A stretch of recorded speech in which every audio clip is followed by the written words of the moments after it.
بسم اللہ الرحمن الرحیم، السلام علیکم۔ میں ہوں آپ کا میزبان وسیع شاہ اور آپ دیکھ رہے ہیں زبردست۔ ناظرین، زبردست میں آج ہمیں ایک معروف سیاستدان نے جوائن کیا ہے اور بڑی عزت افزائی، بڑی نوازش کہ وہ اپنی اہلیہ کے ساتھ آج ہمارے شو میں تشریف لائے ہیں اور ان کی جو سٹرگل رہی، ان کی جو جرنی رہی، ان کی جو کامیابیاں رہیں، ان کامیابیوں میں اس جرنی میں کس قسم کے چیلنجز درپیش رہے، انفرادی طور پہ بھی، کپل کے طور پہ بھی، وہ ہمارا آج کا موضوع ہوگا۔ ہمارے ساتھ موجود ہیں محترم محمد علی درانی صاحب اور ان کی اہلیہ محترمہ سعدیہ صاحبہ۔ ویلکم ٹو دی شو سر۔ بہت عزت افزائی درانی صاحب، آپ نے وقت نکالا، آپ تشریف لائے، اور بہت بہت شکریہ بیگم صاحبہ، آپ نے وقت نکالا، آپ تشریف لائیں، تھینک یو سو مچ۔ اور درانی صاحب یہ فرمائیے کہ کہاں سے شروع کریں؟ جماعت اسلامی سے شروع کریں کہ پاسبان سے شروع کریں کہ مشرف دور سے شروع کریں کہ ابھی بھی کو آپ نے صلح ولا کرانے کی کوشش کی تھی، وہاں سے شروع کریں؟ دیکھیں خبر تو سب ہوتی ہے ہمیں، وہاں سے شروع کریں جو آپ کو اچھا لگے۔ چلیے پھر ہم ایسا کرتے ہیں کہ ابتدائی اس سے شروع کرتے ہیں۔ سیاست میں کیسے آیا آپ؟ بسم اللہ الرحمن الرحیم۔ دیکھیں، میں تو ایک مطلب سیاست کے لیے تو گھر سے نکلا نہیں تھا، میں تو پڑھنے کے لیے نکلا تھا۔ تو انجینئرنگ میں نے انجینئرنگ کی ہوئی ہے، میں انجینئرنگ کے لیے پشاور گیا، وہاں سے سیاست میں پھنستا گیا اور پھر سیاست میں اس طرح پھنسا کہ جیسے کبھی نکل ہی نہ سکا۔ تو اصل میں جو چیز مجھے آگے سے آگے لے گئی وہ بس ایک لگن تھی کہ پیچھے نہیں ہٹنا، آگے ہی بڑھنا ہے، ٹھیک ہے۔ جب زندگی میں آپ فیصلہ کرتے ہیں کہ آپ نے آگے جانا ہے اور ایک اچھے مقصد کے ساتھ جانا ہے، تو پھر یہ ہوتا ہے کہ قدرت آپ کے لیے وہ راستے بنا دیتی ہے جو آپ نے سوچے بھی نہیں ہوتے۔ تو اسی طرح راستے بنتے گئے، ہم چلتے گئے، تو آخر میں آ کے وہاں ٹھہرے جس کو سیاست کو لوگ اتنا اچھا تو نہیں سمجھتے، لیکن میرا خیال ہے کہ اس کے علاوہ اچھائی تک پہنچنے کا اور راستہ بھی کوئی نہیں ہے۔ ہاں، یہ تو بڑی بڑی جو محترم ہستیاں ہیں دنیا میں، ان کا بھی جو طریق ہے وہ سیاست رہا ہے اور سیاست کے ہی ذریعے لوگوں کے مسائل آپ حل کر سکتے ہیں، ان کی زندگیوں میں خوشحالی، امن، سکون اور بہتری لا سکتے ہیں۔ دیکھیں، بہت سے ایسے معاملات ہیں جس کے اندر عام آدمی پہ وہ قیود نہیں ہوتی جو ایک سیاستدان پہ ہوتی ہے۔ میں نے والد صاحب سے اپنے پوچھا ایک دفعہ، میں نے کہا جی یہ اتنی کمپلسیو کیوں ہے؟ انہوں نے کہا یہ تو نبیوں کا طریقہ ہے کہ آپ مخلوق کی بہتری کے لیے اور مخلوق کے اختیار کے لیے جب آپ کام کرتے ہیں اور مخلوق کو انصاف دینے کے لیے اور مخلوق کو آگے بڑھانے کے لیے، تو یہ تو بڑا ایک ذمہ داری کا کام ہے۔ اس لیے اس کام پہ آنے والے، مطلب امریکہ میں کوئی عام آدمی کچھ، اب تو خیر صدر بھی سب کچھ کر سکتے ہیں، لیکن پہلے زمانے میں عام آدمی کچھ بھی کرے تو کوئی کچھ نہیں کرتا تھا مغرب میں، لیکن کوئی پالیٹکس میں ہو اور وہ کوئی آگے پیچھے دو نمبری کرے تو اس کو تو کوئی چھوڑتا بھی نہیں تھا۔ اور درانی صاحب، آپ جو کہہ رہے ہیں یہ تو ماڈرن ورلڈ نے آج سیکھا ہے۔ ہم تو جہاں سے ہم اور آپ اور سب بیشتر مسلمان جو ہیں اور دنیا بھی جہاں سے روشنی لیتی ہے، ان کا ہمیشہ سے یہ طریق رہا۔ مجھے یاد ہے وہ سیدنا عمر فاروق رضی اللہ تعالیٰ عنہ سے کسی شخص کے حوالے سے عہدے کی بات ہوئی، تو آپ نے بڑا تاریخی جملہ کہا، آپ نے کہا جو مانگتا ہے اس کو ہم اختیار یا عہدہ نہیں دیتے، اور یہ ہے کہ جو آئے گا اس کی ذمہ داری جو ہے وہ پھر بہت زیادہ ہوگی اور اس سے ہر قسم کا اس کو جواب دہی کے لیے تیار ہونا چاہیے۔ تو ہمیشہ سے وہ رہا، تو جو اگر اس کے لیے تیار نہیں ہے وہ کوئی اور کام کرے، جو مرضی کرے، پھر مطلب کوئی بھی کام کر سکتے ہیں، لیکن اگر آپ کہتے ہیں کہ میں پالیٹکس میں، what is politics? Political science کہتے ہیں it is art of running the government, جی، مطلب جو حکومتی اختیار کو استعمال کرنے کے لیے آگے آ رہا ہے تو اس کو تو بہت ڈسپلنڈ ہونا چاہیے۔ اب ہمارے ہاں تو کوئی مانتا نہیں ہے یہ بات، لیکن یہ تو بڑی مطلب ایک مہذب معاشرے کی ایک لگی بندھی اصول رہا ہے کہ جناب آپ نے اگر پالیٹکس میں آنا ہے تو پھر آپ کو بہت زیادہ اپنے آپ کو ڈسپلن رکھنا پڑے گا، ورنہ پھر کوئی اور کام کر لیں۔ ڈسپلن سے مراد یعنی کہ بہت زیادہ صاف ستھرا رکھنا پڑے گا، آپ کو اصول پہ رہنا پڑے گا، آپ وہ لبرٹیز نہیں لے سکتے جو ایک عام آدمی لیتا۔ بالکل ٹھیک، بالکل ٹھیک۔ یہ فرمائیے، آغاز آپ کا جماعت اسلامی سے رہا نا؟ میرا آغاز اسلامی جمعیت طلبہ سے رہا، اس کے بعد پھر میں پشاور سے، وہیں سے میں جمعیت کی مختلف ذمہ داریوں پہ رہا۔ لیکن آپ جماعت کے رکن نہیں رہے؟ جماعت میں کچھ عرصہ رہا، لیکن ساتھ ہی میں پاسبان میں آ گیا۔ میں یہ جاننا چاہ رہا تھا کہ پاسبان کا بنیادی آئیڈیا آپ کا تھا کہ قاضی صاحب کا تھا یا جماعت کے دیگر اکابرین کا تھا؟ دیکھیں میں خود کوئی وہ نہیں کرتا، لیکن اصل میں یہ تھا کہ ایک آئیڈیا تھا، ٹھیک ہے، جب میں ٹرکی گیا ادھر اربکان صاحب اور اس وقت وہاں پہ بھی ایک تحریک بن رہی، یہ سارے آج جو لوگ نظر آتے ہیں یہ سارے اسی تو وہاں سے آ کے میں نے یہ آئیڈیا قاضی صاحب سے ڈسکس کیا، اللہ ان کی مغفرت کرے، وہ بہت آمین آمین، وہ بہت کھلے ذہن کے آگے بڑھنے والے فرد تھے۔ پھر انہوں نے مجھے خرم مراد صاحب کے پاس بھیجا، اللہ ان کی مغفرت کرے، پھر پروفیسر خورشید صاحب، خرم صاحب، چودھری رحمت اللہ صاحب، یہ تو بڑے جماعت کے یعنی کہ جسے آپ سمجھیں کہ سٹالورٹس تھے، بہت بڑے لوگ تھے، سٹالورٹس تو تھے، مگر جو بنیادی جو دانش کا جو جماعت کا دانش کا علامت تھے۔ اور میں یہ کہنا چاہتا ہوں جو روایتی جو خیالات تھے ایک طرح سے اس کے یہ امین تھے نا، یہ نہیں یہ سب اصل میں لگتا ایسے تھا۔ خرم صاحب بالکل ایک ڈفرنٹ اس کے تھے، خورشید صاحب بہت پروگریسو سوچ کے تھے، تو ان سب سے جب خورشید صاحب بھی پروگریسو تھے، جی بہت نہیں خورشید صاحب پروگریسو تھے اپنا، ہاں نہیں چودھری رحمت اللہ صاحب کا جو کوالٹی تھی، منور صاحب بہت زیادہ، منور صاحب بنیادی جو وہ نہیں تھا، یہ لوگ تھے، منور صاحب کا ذرا ڈفرنٹ جی وہ تھا، دوست تھے ہمارے پاس، تو ان سب نے مل کے میں یہاں یہ وضاحت کرتا چلوں کہ میں کم از کم اس کے اوپر کوئی اس وقت رائے زنی نہیں کر رہا ہوں کہ ایسا کوئی اگر تھا تو یہ بہتر تھا یا یہ بہتر نہیں تھا، ہم تو صرف یہ کہہ رہے ہیں کہ جو فکر تھی، یہ فکر ہاں دیکھیں میں انہوں نے پھر مجھے بالخصوص خرم صاحب نے مجھے بہت سے کویسچنرز دیے، انہوں نے کہا اس کے مطابق خود بھی کبھی وہ اسٹوڈنٹ وہ رہے نا، شاید ایک وجہ ہوتی ہے، انہوں نے مجھے کہا کہ آپ اس کے اوپر اپنا آئیڈیا بتائیں، میں نے پورا آئیڈیا ان کو دیا، پھر ان سب نے ڈسکس کر کے ان سب نے اس کو اپروو کیا۔ تو اب یہ ایک ایسی آرگنائزیشن تھی جو جماعت کے انڈر نہیں تھی بلکہ وہ یوتھ کے لیے تھی، اور اس کا جو بیسک سلوگن تھا ظلم کے خلاف پاسبان، اور یہ بھی ایوالو ہوا ہوا نعرہ تھا۔ ہم اس کو کہتے تھے کہ پاسبان جو ہے یہ باٹا کا چپل نہیں ہوگا، ماجے کی باٹا کا جوتا نہیں ہوگا، ماجے کی چپل ہوگی، ہر حالات کے اندر اپنے آپ کو۔ اور جو قاضی صاحب والا نعرہ تھا ظالم و قاضی آ رہا ہے، وہ اس سے پہلے کعب ہو چکا تھا؟ نہیں وہ بعد میں ہوا۔ دیکھیں یہ جتنے نعرے کعب ہوئے ہیں جس کے اندر قاضی صاحب کی شخصیت کو ایک عوامی شخصیت بنایا گیا، اس پہ بڑا اعتراض تھا اپنے ان کے جماعت کو، جی یہی تو میں کہہ رہا ہوں نا کہ یہی تو معاملات بہت اعتراض تھا اس کے اوپر، اس وقت کے فوٹو پہ اعتراض۔ دیکھیں یہ جو چیزیں ایوالو کرتی ہیں نا، کچھ لوگ سر آگے دیتے ہیں تو چیزیں ایوالو، اب آج لوگ تصور بھی نہیں کر سکتے کہ 90s میں یہ سب کیا ہوتا تھا، تو لیکن وہ ہم نے کیا، اور ہم بہت زیادہ اس کو ریزسٹنس کے باوجود اپنی حق پہ کرتے تھے، تو ان ساروں نے مجھے اس کے لیے وہ کیا، سپورٹ کیا۔ ٹھیک ہے، تو آپ کا یہ کہنا ہے کہ جماعت کے جو اکابرین تھے، جن میں قاضی صاحب تھے، منور حسن تھے، رحمت صاحب تھے، خرم مراد صاحب خاص طور پر، یہ سارے لوگ جو تھے یہ بالکل انہوں نے ٹوٹلی آن بورڈ تھے۔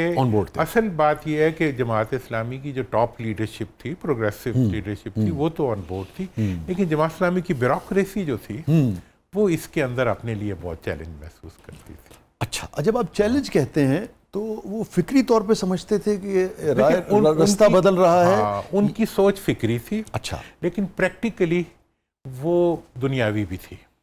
اچھا، ہاں دیکھیں نا جی، آپ ایک سٹرکچر میں بیٹھے ہوتے ہیں، آپ اپنے آپ کو محفوظ تصور کر رہے ہوتے ہیں، آپ دیکھتے ہیں کہ باہر سے ایک طوفان آ رہا ہے ہزاروں لوگوں کا، جو ہمارے سروں کے اوپر سے نہ گزر جائے، تو پھر آپ ریزسٹ کرنا شروع کر دیں۔ اسی ریزسٹنس کے اندر پاسبان کو انہوں نے آپٹ نہیں کیا، اور پھر شبہ میں ملی بن گئی، وہ پھر اس کے بعد چلتا ہے۔ شبہ میں ملی کا اس سے پہلے کوئی تصور نہیں، اس سے پہلے مگر یہ جو اس زمانے میں شکایات بھی تو آنا شروع ہو گئی تھی نا بہت پاسبان کے حوالے سے، اور ہاں بہت شکایات تھی۔ کیا شکایت تھی؟ قاضی صاحب کی فوٹو لے آتے ہیں، وہ جی وہ ترانہ بناتے ہیں تو اس میں بینڈ باجا بج رہا ہے۔ دورانی صاحب ہم بھی دیکھ رہے ہیں، وہ بہت ساری ہلڑ بازیاں بھی، بہت سارے ایسے لوگ جو کہ جماعت کا عمومی مزاج اور ساکھ جو تھی، بہت سارے لوگ بہت سارے شہروں میں ایسے بھی نمائندگان لوگ آ گئے تھے جن کی ساکھ بہت اچھی نہیں تھی، جو کہ ہمیشہ سے جماعت کا ایک طرح امتیاز رہا ہے۔ وہ تو جماعت میں بھی ہیں، اس وقت بھی تھے، ہر جگہ ہوتے ہیں۔ دیکھیں پرفیکشن جو ہوتی ہے وہ تو کہیں بھی نہیں ہوتی، لیکن اس کا جو ابھی میں اس کا یہ بھی بتا دوں کہ ایک بھی رپورٹڈ کیس نہیں ہے اگینسٹ پاسبان جس میں کوئی ایکوزیشن ہوئی ہو۔ نہیں، ایکوزیشن تو تھی نا، مثلا کوئی نہیں، مطلب الزامات تو بہت تھے نا۔ ہاں دیکھیں ایکوزیشن تھی جو کسی طرح سے بھی بیکڈ بائی ایویڈنس ہو، نہیں تھی۔ مطلب ایک معاشرے کے طاقتور حلقوں کے مقابلے میں کمزور کے ساتھ کھڑے ہونے والا گروپ وہ کمزور سے کیا لے لے گا؟ آپ کا یہ سمجھنا ہے، آپ کا یہ کہنا ہے کہ آپ کے پوری طرح سے جتنے بھی اس کے کتنے یونٹس تھے اس وقت پاسبان کے؟ پورے ملک میں ہی تھے، تمام وہ سارے آپ کے کنٹرول میں تھے اور کوئی بھی ایسے نہیں تھے جو کہ میں نے اس کے نظم سے باہر ہوں؟ میں نے اس کے ڈیزائن کے اندر یہ پروویزو لگایا ہوا تھا کہ اس میں کوئی انٹرسٹ اورینٹڈ ایکٹیویٹی ہو ہی نہ سکے. وہ ڈیزائن ایسا تھا. لیکن کوئی مالی ہوتا ہے، ٹھیک ہے جی، کوئی دوسرے طاقت کا ہوتا ہے، طاقت میں آپ پولیس کے مقابلے میں کھڑے ہوئے ہیں تو طاقت کیا ہوگی آپ کی، ٹھیک ہے جی. مظلوم کے ساتھ کھڑے ہوئے ہیں تو مالی کیا ہوگی. نہیں، لیکن آپ کو پتہ تو ہے نا کہ کسی بھی نوعیت کی سیاسی قوت جب کسی بھی ملک میں، اور پھر جو نیچے جو یونٹس ہوتے ہیں شہری سطح پہ، ضلعوں کی سطح پہ، علاقوں کی سطح پہ آتی، تو بہت سارے لوگ اپنا سکور سیٹل کرنے لگتے ہیں بہت ساری جگہ پہ. یہاں تو آپ کو پتا ہے کہ کسی اخبار کا، لوکل اخبار کا نمائندہ جب کارڈ بنا لیتا ہے تو وہ بھی بہت پیسے بنا رہے ہوتے ہیں. ہاں، یہ دیکھیں یہ امکانات ہوتے ہیں. اسی قسم کی شکایات، اس قسم کی ہو سکتا ہے کوئی شکایات ہوں بھی، لیکن یہ تھا کہ وہ اتنا چیلنجنگ جاب تھا میرے خیال میں اس کے ڈیزائن میں. دیکھیں کوئی پرکس نہیں تھے، کوئی اس کے اندر وہ نہیں تھا، کوئی فائنینشیل وہ نہیں تھی ایسی چیز جس کو کہ آپ. لیکن ایک سیاسی قوت تو تھی نا جو باقاعدہ کوئی دکان بند کروا سکتی تھی، دکان کھلوا سکتی تھی. قوت کی بیس کیا تھی؟ قوت کی بیس جو تھی اس کے اوپر ایک تو پیچھے کسی حد تک جماعت کی پوری سپورٹ جو تھی وہ اس کے اندر موجود تھی، اور یوتھ کا، نوجوانوں کا ایک بہرحال ایک کثیر تعداد ہر شہر میں ڈیولپ ہو گئی. لیکن دیکھیں ان کا آبجیکٹیو کیا تھا؟ ان کا آبجیکٹیو یہ تھا کہ پورے علاقے کے اندر اگر کوئی مظلوم ہو اس کے ساتھ کھڑے ہو. ہاں، مگر یہ تو آپ اوپر کی سطح پہ سے سوچ رہے تھے نا، نیچے اس کی ایکسپلائٹیشن کیسے ہو رہی ہے؟ کوئی اس کی ایسی ہوئی ہو ایکسپلائٹیشن، لیکن رپورٹڈ نہیں ہے. میڈیا رپورٹ آپ تک نہیں ایسی کوئی، میڈیا میں رپورٹ نہیں ہوئی. ہاں، لوگ باتیں کرتے تھے کوئی جی فلاں انج ہے، مسئلہ والے بھی کہتے تھے جی وہ آپ کا فلاں بندہ بڑا خراب ہے. ہم بھی کہتے تھے دیکھیں نا، تھی تو کچھ تو تھا. وہ تو ہوتی ہیں. آپ کو لگتا ہے نظم سے اتنا باہر نہیں تھے؟ دیکھیں نظم تو اس کا اس قسم کا تھا بھی نہیں کہ بڑا کوئی ڈسپلنڈ ہو. ویسے میں پولیٹیکل پارٹیز کے جو نظم ہوتے ہیں نا، ٹھیک ہے نا جی، ان کی سب سے بڑی جو اکاؤنٹیبلٹی ہوتی ہے وہ پبلک ہوتی ہے، میڈیا ہوتا ہے. وہ جو سمجھتے ہیں کہ جی ہم اپنی تنظیم کے گھوڑوں سے آگے، تنظیم کی باکوں سے کوئی گھوڑے چلا لیں گے، وہ نہیں ہوتی. پولیٹیکل تنظیمیں اسی طرح. آپ بالکل درست کہہ رہے ہو، بڑی اچھی بات کی آپ، بڑی اہم بات بھی کی دورانی صاحب. مگر کوئی بھی پارٹی یہ اتنا نظم کہ بھئی وہ بالکل ہی جو اوپر سے ایک فیصلہ آئے اس کے علاوہ آپ نے کرنا ہی کچھ نہیں ہے، یہ تو چلیے ایک الگ چیز ہے نا. لاجی بات ہے، کو بالکل ایک ڈسپلنڈ فورس تو نہیں ہے. سیاسی جماعت ہے نا، اس میں ہر طرح کے خیالات جو ہیں وہ آئیں گے، ہر طرح کی سوچ آئے گی، ہر طرح کے لوگ آئیں گے، آنے چاہیے. لیکن اگر قانون کو ہاتھ میں لینے لگے کوئی تنظیم یا کسی تنظیم کے لوگ، تو وہ تو لمحہ فکری ہونا چاہیے. میں تو قانون کے بارے میں تو دیکھیں جب بیسک ٹریننگ تھی نا میں نے جو دی، اس میں ایک بات تھی. نہیں، میں پاسبان کے والے سے بات نہیں کر رہا، میں کہہ رہا ہوں اگر لینے لگے تو وہ تو پھر ایک چیلنج بن جاتا ہے. آپ اگر قانون کو ہاتھ میں نہ لیں، ملک کے قانون کو ہاتھ میں نہ، اور کار سرکار میں مداخلت نہ، جی یہ اپنی لیمٹس کو ڈیفائن کریں، تو سیاسی جدوجہد. پھر ٹھیک، اوکے. تو بیگم صاحبہ، یہ تو پاسبان کے بعد سے پھر اسلامی جمعیت طلبہ، پھر اس کے بعد پاسبان، پھر اس کے بعد مشرف صاحب کے دور میں منسٹری، اور پھر اس کے بعد اتنی مصروفیت، تو آپ کو یہ کب کب دستیاب ہوتے ہیں زندگی میں؟ دیکھیں میری تو ایک ہی شادی ہے، ٹھیک ہے، اور چھوٹی سی عمر میں میری شادی ہو گئی تھی، اور میری امی میرے نیبرز میں رہتی تھیں، اور کبھی پتہ ہی نہیں تھا کہ کوئی دستیابی بھی کوئی چیز ہوتی ہے. مجھے پتا تھا شادی ایسی ہی ہوتی ہے کہ جو میاں ہے وہ ہے ہی نہیں اور سارے کام آپ ہی نے کرنے ہیں. تو وہ شروع سے ہی ایک ٹریننگ ہو گئی کہ مطلب ڈپینڈنسی کسی قسم کی نہیں تھی. مطلب وہ جیسے دعائیں صاحب اکثر کہتے ہیں کہ میری بیوی بڑی بہادر ہے، تو وہ ہوتا یہ کہ جب آپ شروع کوئی چوائس ہی نہیں تھی بہادری کے علاوہ. ہاں، چوائس کوئی نہیں تھی. سو وہ آہستہ آہستہ آپ فارم ہوتے ہیں یا ایوالو ہوتی ہے ایک پرسنالٹی اپنے سراؤنڈنگ سے نا، اپنے حالات کے مطابق. جیسے یہ کہہ رہے ہیں نا کہ اگر آپ نے یہ فیصلہ کر لیا ہے کہ you are not going to give in, you have to take up جس چیلنج جو میرج آپ کے اوپر ہے، بیکاز ہماری ایک ارینج میرج ہے، اور آپ کو ورک اٹ آؤٹ کرنا ہے. تو ورک آؤٹ کرنے کے لیے جو طریقے نکلیں گے وہ آپ نکال لیں گے. اگر میں یہ ضد لگاؤں، یہ ٹائم نہیں دیتے، مجھے شاپنگ پہ نہیں لے کے جاتے. مجھے اب اتنی مینیل باتیں لگتی ہیں یہ کہ میں جب کوئی یہ بات کہتا ہے نا تو میں کہتی ہوں کتنا فار بیہائنڈ ہے یہ نا, ان کا brain is like far behind. There is so much in the world to do کہ آپ کسی اپنی ہیپینس کے لیے کسی اور پہ ڈپینڈنٹ ہو گئے ہیں. اگر آپ کے اندر ہی ہیپینس کنٹینٹمنٹ نہیں پیدا ہو رہی تو کسی نے نہیں آپ کو ہیپینس لا کے دینی پڑے. اور یہ ہمیشہ سے ایسے ہی تھا یا پھر یہ کہ آپ نے کہا نہیں اب تو یہی نہیں فرام دا ڈے ون رہ گیا؟ اچھا ٹھیک. جی فرام دا ڈے ون. جس دن ہماری شادی ہوئی ہے یہ اس دن بھی ہم گھر نہیں تھے. ہاں کوئی احتجاج کر رہے ہوں گے کہیں؟ ہاں ان کے وہ دوست آئے ہوئے منگنی تھے. ہوئی نا اس کے بعد یہ ہوا کہ اس وقت میں پشاور میں تھا. اچھا. تو وہاں ایک ہنگامہ ہوا, ٹھیک ہے, اس میں کچھ تو میں جیل میں چلا گیا 302 میں. وہاں سے شادی اسٹارٹ ہوئی. ہاں شادی وہاں سے شروع ہوئی, ٹھیک ہے نا جی. پھر وہاں سے آگے جس طرح چلی ہوگی. تو بہادر کے بارے میں نے انہیں کہا یہ تو خیر بہادری وہ ہوتی ہے کہ خوف جو ہوتا ہے وہ انسان کے دل میں ہوتا ہے. جس کے دل میں خوف نہ ہو نا وہ بڑا بے خوف ہوتا ہے. تو یہ اسی طرح سے مطلب میں نے کبھی بھی فیئر نہیں دیکھا ان کے اینڈ پہ. یہاں ایک میری سسٹر رہتی تھی, ان کی بھی یہ رات کو جا رہے تھے تو بچے 2 ساتھ تھے. تو وہ 2 لڑکے آ گئے موٹر سائیکل پہ, انہوں نے یوں پسٹل تان دیے, نکلو. پھر کیا ہوا؟ وہ ایک بڑا فنی ایونٹ ہے. آئی واز ڈرائیونگ, میرے ساتھ میرا چھوٹا بیٹا تھا. تو 2 لڑکے جو ہے نا وہ یوں کر کے آئے بائک کے اوپر اور پسٹل تھی ان کے ہاتھ میں اور انہوں نے گن نکالی اور کہا گاڑی روکو. میں روک لینی تھی گاڑی اگر وہ بدتمیزی نہ کرتا. اس نے وہ سائڈ پہ آیا, کھڑا ہوا, اور we didn't have any money. سارے پیسے جو ٹرک والا لے گیا تھا جو تھے وہ آئس کریم کھا لی, کیش نہیں تھا ہمارے پاس کوئی بھی. تو اب آپ کو یہ بھی اطمینان تھا کہ کیش تو ہے نہیں. تو اسے نوک کیا اور پتہ نہیں کوئی پنجابی میں کوئی گندی سی ایک گالی نکالی. میں نے کہا اس کو کسی نے تمیز نہیں سکھائی. تو میں آئی واز لائک نیچے کر رہی تھی roll down window, then I stop. مجھے بہت اس کے اوپر آیا کتنا بدتمیز آدمی ہے بھائی یہ. اب تو میں نے کہا نہیں شیشہ نیچے کرنا. اس نے نا گن نکالی, ٹھک ٹھک, ایک پیچھے ایک آگے, شوٹ کیا اس نے ہمیں نا. میں نے کہا شوٹ کیا؟ ہاں فائر کر دی. ہاں اسے فائر کر دیا. پھر وہ گاڑی میں سوراخ بھی ہو گیا. پھر میں نے اس کو خیر اس کو تھوڑا گاڑی کے نیچے دے دیا بندے کو جو پیچھے کھڑا تھا بائک پہ تھوڑا. لیکن بہرحال وہ اس کا یہ ہوا مختصر بات سنائیں گے.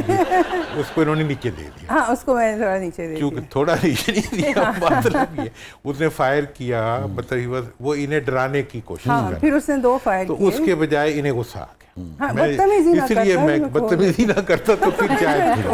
تو مطلب یہ ہے کہ اسی لیے میں کہتا ہوں کہ خوف نام کی کوئی چیز یعنی میں نے بہت اچھی طرح گزارا کی.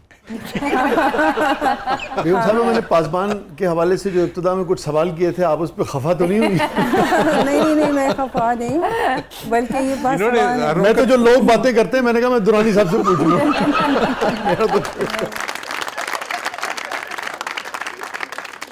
ہماری پوری فیملی میں خوف نام کی نہیں کوئی چیز نہیں. اس لیے میرے جتنے بھی لائف کے پروجیکٹ رہے ہیں اس کو ہم نے بہت بے خوفی سے کیا ہے.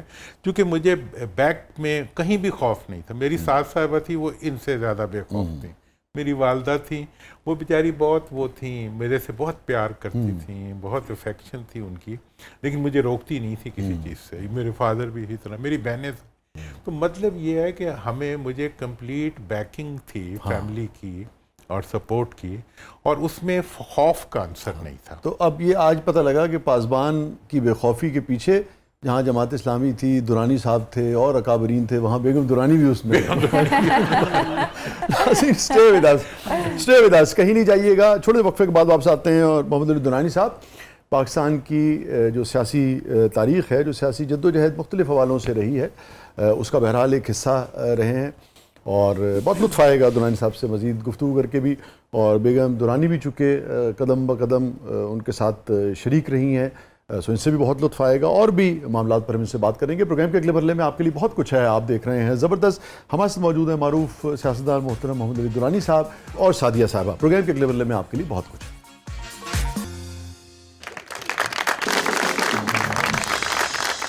ویلکم بیک ناظرین. زبردست میں ایک بار پھر خوش آمدید. فاطمہ صاحبہ کیا ہے پروگرام کے اس مرحلے میں؟ جی تو آج درانی صاحب اور ان کی اہلیہ کے لیے ہماری ٹیم نے بڑا پیارا پیکج تیار کیا ہے, پہلے چل کے وہ دیکھ لیتے ہیں. جی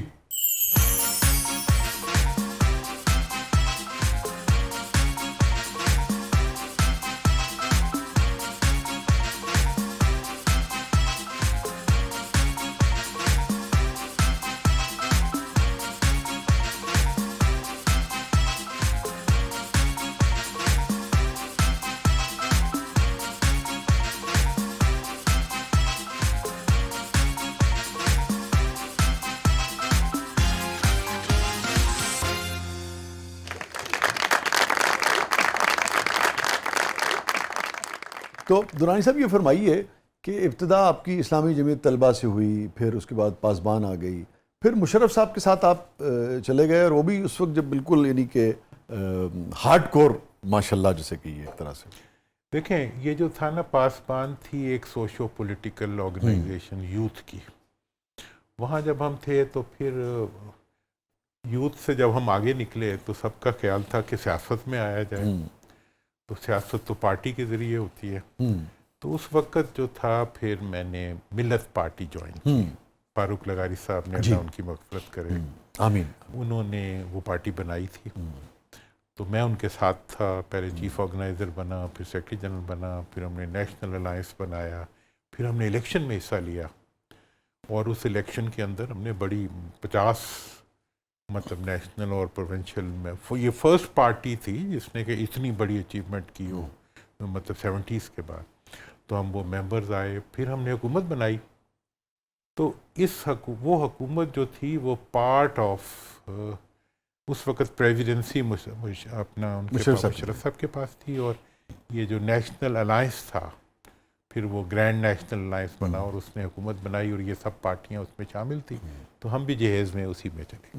تو یہ جو آپ کی میں پازیٹیو وے میں سیاسی جو جوڑ توڑ ہوتا ہے نا, سیاسی جوڑ توڑ جس میں آپ لوگوں کو اکٹھا کرنے کی کوشش کرتے ہیں اور اس کو پازیٹیو وے میں استعمال کیا جائے سیاسی جماعتوں کو اکٹھا کرنے کے لیے, نفرتیں کم کرنے کے لیے, تو وہ ایک اچھا فعل تصور ہوتا ہے. تو مگر یہ جو آپ کی صلاحیت تھی, اس سے جماعت نے فائدہ نہیں اٹھایا, یا خود آپ نے سوچا کہ بھئی اب جماعت سے نکلنا ہے, دوبارہ نہیں جانا؟ نہیں, جماعت کے لیے جو میں قابل قبول نہیں تھا. شاید میری کچھ کوتاہیاں ہوں گی. تو کہ مطلب پاسبان سے خوش نہیں تھی جماعت؟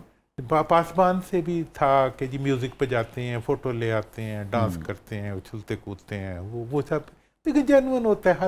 میں کسی کی سوچ کو میں نہیں کرتا کرٹیسائز, میں اپنے آپ کو ہی سزاوار ٹھہراتا ہوں. میری کچھ کمزوریاں ہوں گی, جو نوجوان تھے ان کی کچھ کمزوریاں ہوں گی جن کی وجہ سے ان کے لیے وہ قابل قبول نہیں تھے. تو ہم قاضی صاحب بہت میرے شفیق تھے. جب پاسبان جماعت نے ختم کروا دی, وہ قاضی صاحب تو سرپرست تھے نا, سرپرست تھے. تو جب وہ الیکشن ہوئے 1994 کے یا 3 کے جو بھی, تو اس میں انہوں نے وہ بنایا تھا, ایک الائنس بنایا تھا. تو اس کے بعد قاضی صاحب پہ پریشر آ گیا بہت زیادہ. تو انہوں نے, جماعت نے انہیں کہا کہ آپ پاسبان کو کی سرپرستی نہیں کریں, ختم کر دیں. تو انہوں نے مجھے حکم دیا کہ یار اس کو آپ ختم کر دیں. تو میں نے کہا قاضی صاحب میں نے تو اتنے لوگوں سے کمٹمنٹ کی ہوئی ہے, اور ہم نے انہیں کہا بھی نہیں تھا کہ تم نے ایسے کرنا ہے. تو پھر انہوں نے کہا نہیں تم جماعت اسلامی میں آ جاؤ. تو میں نے اس وقت انسسٹ کر کے میں نہیں آیا. تو پھر جماعت کے ڈسپلن سے ہم باہر ہو گئے نا, جو مرضی کریں. پھر ہم انڈیپینڈنٹلی چلتے رہے, اور پھر ہم نے بہت ایکٹیویٹیز کی. ان ایکٹیویٹیز کے بعد الٹیمیٹلی ہم جب کوئی بڑی ایک انٹرسٹنگ بات بتاؤں آپ, جب ہم نے کوئی ایکٹیویٹی کرنی ہوتی تھی نا, تو ہم وی ور ناٹ دیٹ پرومیننٹ. تو ہمیں کسی نہ کسی پرومیننٹ آدمی کو بلانا پڑتا تھا. تو ایک دفعہ ہم بیٹھے تو لوگوں نے کہا یار یہ تو بڑا مسئلہ ہے, ہر وقت کسی کو بلانا پڑتا ہے. ایک دو تقریباً بے نظیر صاحبہ کو بھی بلایا تھا. وہ بے نظیر محترمہ بے نظیر صاحبہ نے, وہ تو ایک تاریخی ایونٹ تھا. مطلب پاکستان میں پہلی اجتماعی شادیوں کا پروگرام جو ہوا تھا وہ یہ آپ کے فورٹریس اسٹیڈیم میں ہوا تھا, جس میں بی بی بہت انتھوزیاسٹکلی آئی تھی. میرا ان سے کئی میٹنگز ہوئیں, تو وہ بہت خوش ہوئی نا. انہوں نے کہا, پھر کراچی میں کی, اس میں یوسف رضا گیلانی صاحب اس وقت اسپیکر سے, انہوں نے اس کو بھیجا. امام کعبہ کے نمائندے یہاں آئے تھے. اس سے پھر بی بی نے خود آ کے ان کو تحفے دیے بچوں. نصرت فتح علی صاحب اس پروگرام میں. تو اس کے بعد پھر پاسبان بازار لگائے ہم نے، تو روزگار بازار، تو ملک معراج خالد صاحب میرے فیوریٹ کیا فقیر منشاور تھے، تو وہ آئے اور درویش، اس میں ہم نے لوگوں کو گدا گاڑیاں دی روزگار کے ذریعے. مطلب یہ سارے ٹرینڈز جو تھے یہ ہم نے معاشرے میں انٹروڈیوس کراچی میں ہر کسی کو چائے کا کھوکھا دیا، کسی کو کچھ دیا.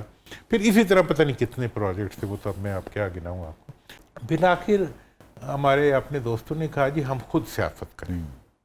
تو اس کھاتے میں پھر ان دنوں میں فاروق لغاری صاحب نے پریزیڈنسی سے ریزائن کیا تھا، انہوں نے مجھے بلایا تو میں ان کی خدمت میں حاضر ہوا. تو بڑی انٹرسٹنگ بات ہوئی. تو میں نے کہا جی کیا پروگرام ہے؟ لغاری صاحب سے پوچھا نا کہ آپ کا آگے کیا پروگرام ہے؟ کہتے ہیں میں اس پہ سوچ رہا ہوں، تو میں تمہیں پھر میں سوچ کے بتاؤں گا. بہت ان کی انوسینٹ سا فیس تھا نا.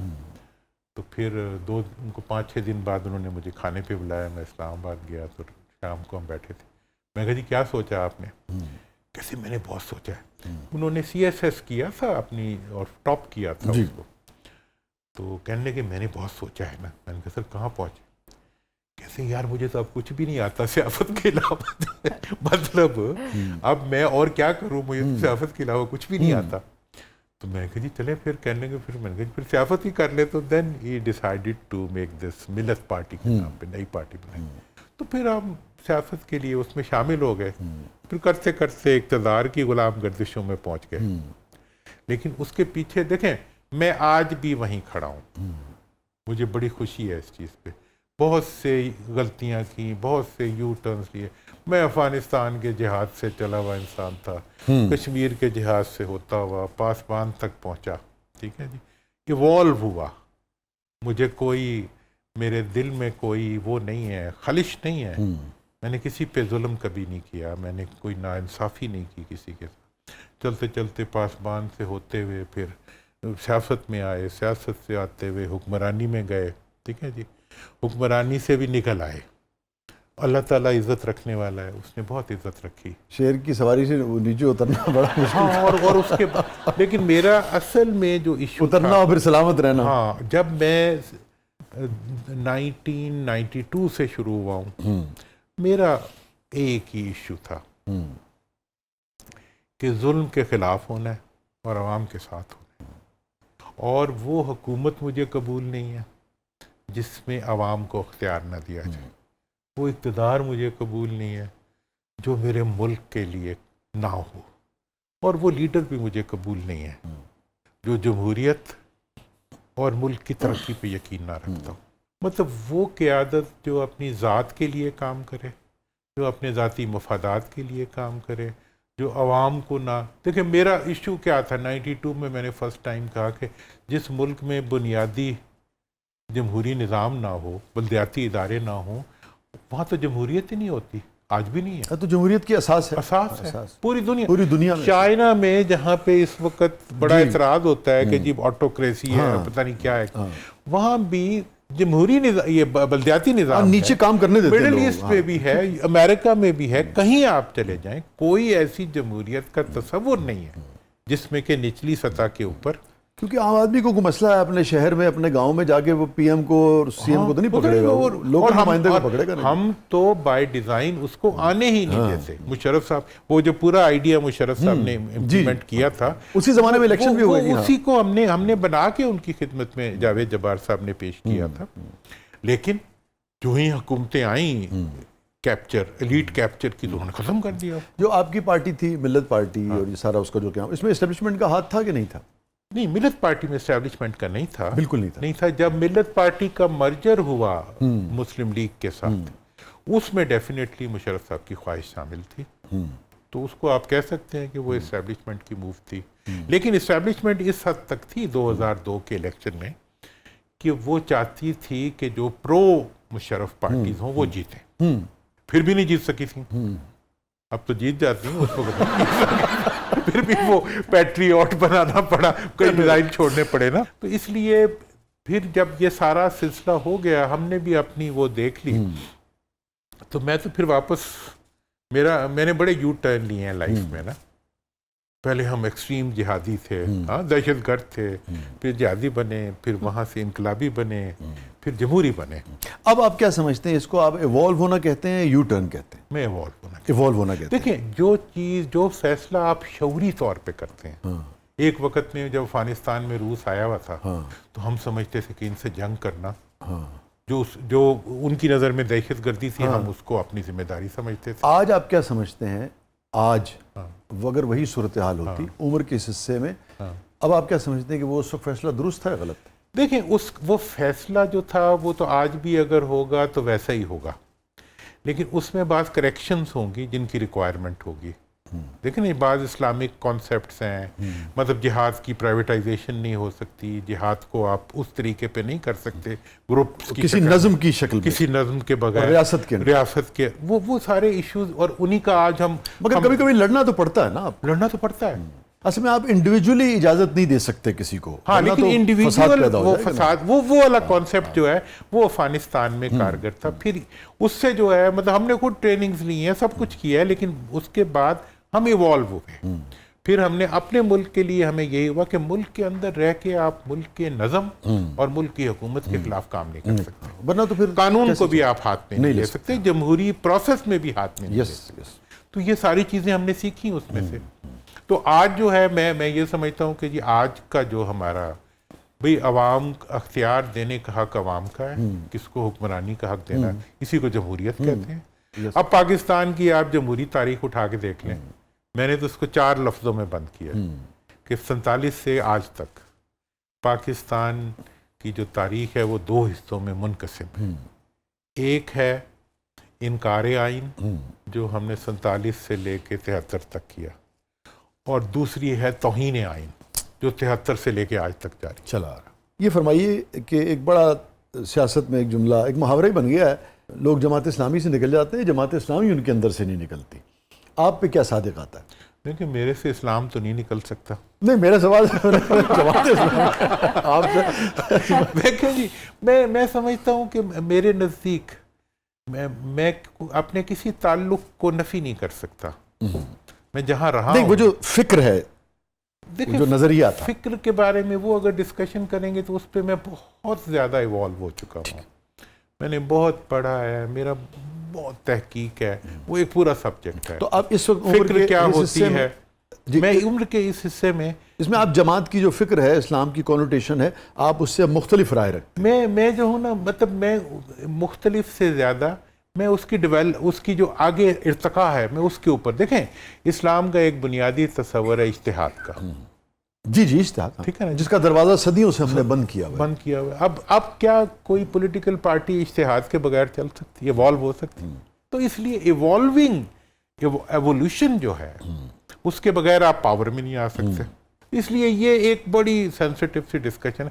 یہ ویسے الگ سے ایک نشست الگ سے نشست ہو، میں اس پہ بہت بات کر سکتا ہوں، اور میں کسی کو دکھائے بغیر بات کرتا ہوں. میرا زندگی کا اصول ہے.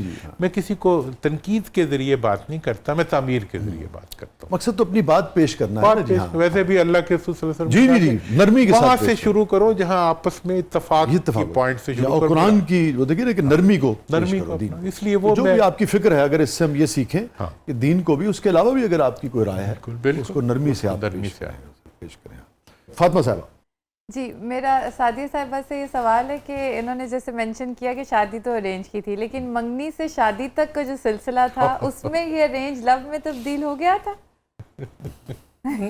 بالکل بھی نہیں ہوا تھا. انفیکٹ بیچ میں جیل آ گئی تھی.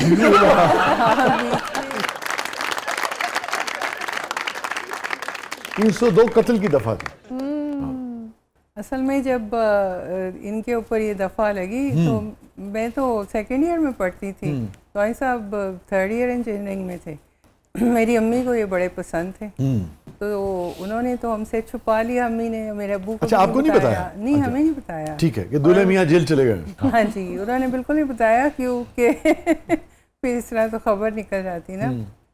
میرے کا غلط الزام لگایا انہوں نے. جب ہمیں پتہ چلا، وہ بھی ایسے کہ کالج میں مجھے کسی نے بتایا، میری ایک دوست ہے پیپلز پارٹی کے بڑے ہوئے ہیں، انہوں نے مجھے کہا کہ یہ جو اس لڑکے سے تمہاری جو منگنی ہوئی ہے نا، میری امی بتا رہی تھی وہ جیل میں ہے. تو میں نے گھر آ کے اپنی امی کو کہا، امی میری فرینڈ کہہ رہی ہے کہ وہ جس سے تمہاری امی نے منگنی کیا لڑکے سے، وہ جیل میں ہے. میں نے کہا ایسے لوگ حسد کرتے ہیں. اسی لیے اپنی ساس کو بہت پسند کرتے ہیں. ہاں میں تو ان کی پسند تھا. ہاں میں تو پروٹیکٹڈ تو تھا. آپس میں جیسے انگیج تھی, ارینج تھی, منگنی بھی ارینج تھی, اور وی نیور میٹ, شادی والے دن ہی ملاقات ہوئی تھی. وہ بھی اپنے دوستوں کے ساتھ چلے گئے تھے تو کوئی بات نہیں. اس کے بعد تو پھر دوبارہ آپ کو جیل میں نہیں, اس کے بعد نہیں, اس کے بعد ویسے ہی آپ ایوالو ہو گئے تھے. میں نے قانون ہی نہیں ہاتھ میں لیا تو پھر کیسے جیل میں جاتا. ناظرین اسٹے ود اس, کہیں نہیں جائیے گا. چھوٹے سے وقفے کے بعد واپس آتے ہیں. ہمارے ساتھ موجود ہیں محترمہ سعدیہ صاحبہ, پہلیاں ہیں محمد علی درانی صاحب کی. ہمارے ساتھ موجود ہیں محمد علی درانی صاحب, پاکستان کی سیاسی تاریخ کا آپ حصہ رہے ہیں. انہوں نے تاریخ کو قریب سے دیکھا ہے, خود بھی اپنا کردار جو ہے اس میں ادا کیا ہے. چھوٹے سے وقفے کے بعد واپس آتے ہیں. پروگرام کے اگلے مرحلے میں آپ کے لیے بہت کچھ ہے. آپ دیکھ رہے ہیں زبردست.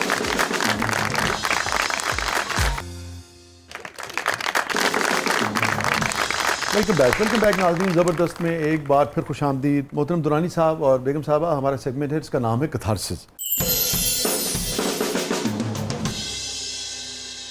تو پہلے بیگم صاحبہ سے شروع کریں درانی صاحب, یا آپ سے؟ میرا خیال ہے بیگم صاحبہ سے کریں, مجھے نقل مارنے میں آسانی ہو جائے. ویسے آپ کو گھر میں کتھارسس کی اجازت ہے؟ گھر میں تو ہوتا ہی کتھارسس. تو بیگم صاحبہ آپ سے شروع کرتے ہیں. Any regret in life?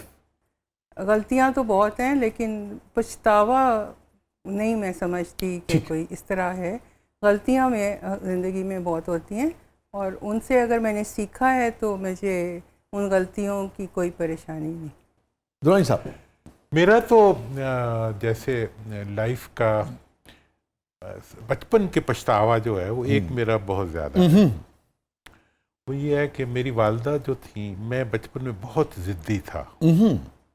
آپ کوئی امیجن نہیں کر سکتے, مطلب اتنا ضدی تھا کہ ایک دفعہ میں نے اپنی والدہ کو کہا, میری پھپھی تھیں وہ اپنے بیٹے کو بہت مارتی تھی. میں نے کہا اگر آپ مجھے اس طرح مارتی نا تو میں آپ کو پھانسی دے دیتا. مطلب this was the level of aggression.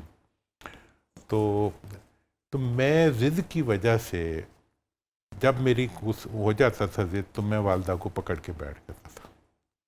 ساری زندگی میرا خیال ہے کوئی 8-10 سال کا عرصہ اسی طرح گزرا, جس میں میں نے جب بھی ضد کی انہوں نے آگے سے صرف پیار کیا. اور ایک دفعہ ایک شادی تھی جس پہ انہوں نے جانا تھا, تو میں کسی وجہ سے ناراض ہو گیا تو میں ان کا پہلو پکڑ کے بیٹھ گیا. تو 3 گھنٹے تک میں بیٹھا رہا. وہ شادی پہ بھی نہیں گئی اور وہ میرے ساتھ بغیر کسی چوں چرا کے چپ کر کے بیٹھی رہی. اس سارے عمل نے مجھے تو یہ ریگریٹ دیا کہ میں نے زیادتی کی. انہوں نے یہ انعام دیا کہ میرا سارا اگریشن جو ہے نا وہ محبت میں کنورٹ ہو گیا.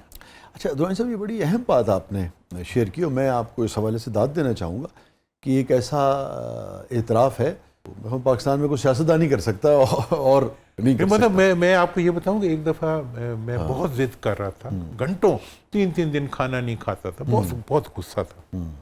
تو میرے والد صاحب نے مجھے سختی سے بات کی نا, تو والدہ اٹھ کے انہیں باہر لے گئی. انہوں نے کہا آپ نے اس کے ساتھ سخت بات نہیں کرنی, یہ میرا سبجیکٹ ہے.